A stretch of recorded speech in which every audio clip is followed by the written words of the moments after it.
Please understand that all these laparoscopic injections of stem cells or platelet-rich plasma, different substances, are non-evidence-based medicine. We actually don't even know the long-term side effects of these injections.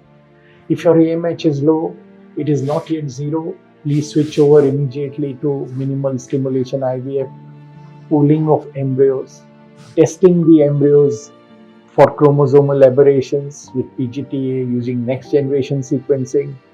With such a low AMH, we expect that we might take a year to collect the 6 to 8 embryos.